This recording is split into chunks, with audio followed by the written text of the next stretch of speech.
Ils ont tous deux annoncé leur candidature, l'un pour un 4e mandat, l'autre pour un 8e. Alassane Ouattara en Côte d'Ivoire, Paul Biya au Cameroun, deux figures familières du continent. Pour Jeff Tchémédié qui signe la chronique du jour, autant les méthodes se ressemblent, autant les résultats ne trompent pas, les chiffres parlent et ils ne disent pas la même chose. Chronique à suivre. Dans le débat sur la longévité des chefs d'État africains, on oublie souvent de poser la seule question qui vaille. Qu'a-t-il fait de tout ce temps? Car on peut durer au pouvoir sans gouverner, régner sans transformer et commander sans construire. D'un côté, Alassane Ouattara, ancien directeur général adjoint du FMI, au pouvoir depuis 2011, se présente pour un nouveau mandat en 2025. De l'autre, Paul Biya, président depuis 1982. 43 ans de règne, une candidature de plus et un peuple toujours dans l'attente d'un État digne de ce nom. Étayons nos arguments par des données chiffrées et accessibles à tout le monde, essentiellement basées sur des données de la Banque mondiale. Allons d'abord à l'économie. En 2024, le PIB nominal de la Côte d'Ivoire atteint environ 86,5 milliards de dollars contre 53,4 milliards pour le Cameroun. La croissance ivoirienne oscille entre 6 et 6,5% quand celle du Cameroun peine à franchir les 4,1%. Qu'en est-il du PIB par habitant? En Côte d'Ivoire, il est désormais estimé à 2709 dollars. Au Cameroun, il est à 1674 dollars, soit une différence de plus de 1000 dollars par citoyen, ce qui en économie est un fossé incomparable. Dans le même temps, l'inflation en Côte d'Ivoire est de 3,8% contre près de 6% au Cameroun. La stabilité des prix est donc mieux maîtrisée en Côte d'Ivoire par rapport au Cameroun, ce qui offre dans le même temps une stabilité dans les chaînes de production. Pour ce qui est de la dette publique, la Côte d'Ivoire tourne autour de 52% du PIB, mais avec un déficit en recul.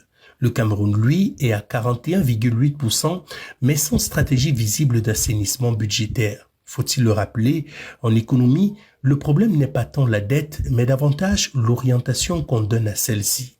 Là encore, bien que numériquement plus importante, la dette de la Côte d'Ivoire est d'une qualité nettement meilleure par rapport à celle du Cameroun.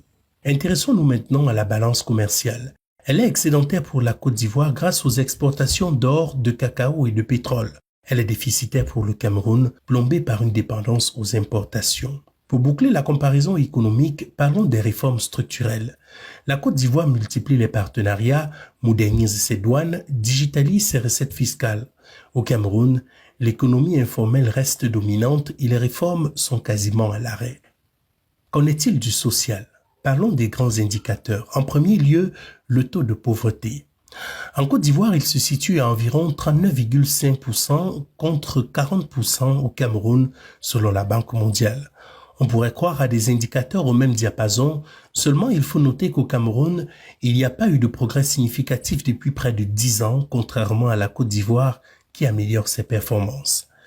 Autre indicateur, l'accès à l'électricité. En Côte d'Ivoire, c'est plus de 90% de couverture nationale. Au Cameroun, il est à peine d'environ 50%. En Côte d'Ivoire, la couverture maladie universelle, la CMU, a été instituée en mars 2014, mais mise en œuvre à partir d'octobre 2019. En juillet 2025, plus de 20 millions de bénéficiaires étaient enrôlés, soit près de 68% de la population ivoirienne. Près de 75% des consultations dans les établissements conventionnés sont réalisées via la CMU. Le Cameroun, lui, s'est engagé dans une couverture santé universelle, la CSU, alignée sur l'initiative UHC. 7 régions sur 10 sont concernées. Si les données à jour sont indisponibles sur le principe, cela représente tout de même une avancée jamais enregistrée dans le pays. Dans le registre de l'éducation, en 2024, le taux brut de scolarisation dans le secondaire en Côte d'Ivoire était de 52% pour les filles et 58% pour les garçons, selon l'UNESCO. Le taux d'achèvement du primaire était de 66% pour les filles et 73% pour les garçons en 2022, selon l'UNESCO. Au Cameroun, le taux d'alphabétisation adulte est de 71,3%. Il monte à 85,4% chez les jeunes et 76,4% pour les jeunes femmes. L'inscription au primaire atteint 93,5% en 2013. On note donc des données nettement meilleures au Cameroun sur ce segment par rapport à la Côte d'Ivoire. Enfin, parlons de la gouvernance et du climat des affaires. La Côte d'Ivoire est à la 110e place au classement Doing Business 2020 en amélioration continue. Le Cameroun, lui, est à la 167e place avec une corruption systémique et toujours endémique. Les projets structurants ont fleuri en Côte d'Ivoire, souvent livrés dans les délais. Au Cameroun, les chantiers sont éternels et les surfacturations permanentes, les résultats sont invisibles. Au Cameroun, malgré l'affichage d'un réseau de plus de 10 000 km bitumés, seule une fraction du réseau total, environ 8,4%, l'est réellement. Les coûts par kilomètre, 205 millions, sont parmi les plus élevés du continent, sans réel mécanisme efficace pour les réduire. En Côte d'Ivoire, le programme de bitumage avance de manière plus linéaire et mesurable. 8100 km bitumés en 2024 avec une ambition claire d'atteindre 9500 km à la fin 2025. Le coût moyen est plus modéré, à environ 100 millions de francs CFA le kilomètre, et le rythme de réhabilitation est soutenu depuis l'arrivée d'Alassane Ouattara. À l'épreuve des chiffres, le bilan est violent. On peut même débattre du 4e mandat d'Alassane Ouattara, on peut même le condamner.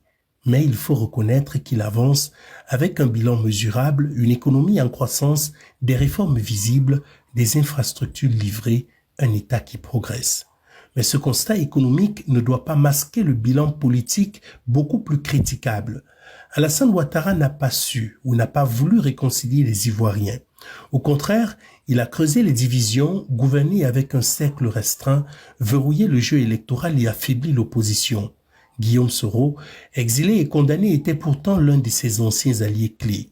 Laurent Gbagbo, revenu auprès de la CPI, a été politiquement neutralisé. Tidjane Thiam, potentiel challenger, a vu les portes verrouillées. Le pouvoir est géré par un clan dans une logique de captation. Les institutions sont instrumentalisées et la pluralité politique reste sous contrôle. Paul Biya, lui, ne peut pas masquer son bilan.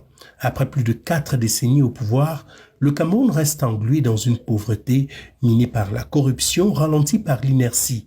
L'administration est vieillissante, le pays tourne en rond en prenant un retard considérable sur les autres. Oui, les deux hommes trahissent la démocratie, mais l'un trahit avec les résultats, l'autre avec les ruines. Et au fond, le vrai problème n'est pas tant la limitation des mandats, mais davantage le respect des règles du jeu démocratique.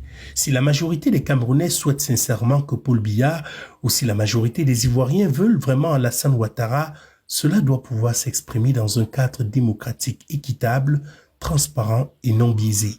Le cœur de la démocratie, c'est le respect du jeu, pas seulement celui du nombre d'années au pouvoir. En Côte d'Ivoire, Alassane Ouattara postule avec des kilomètres de route et des mégawatts en plus. Au Cameroun, Paul Biya postule avec des prisons pleines, une jeunesse sacrifiée et une dette morale comme réelle, impayable envers le peuple. Alors, entre longévité et légitimité, l'Afrique a encore le droit de choisir autre chose.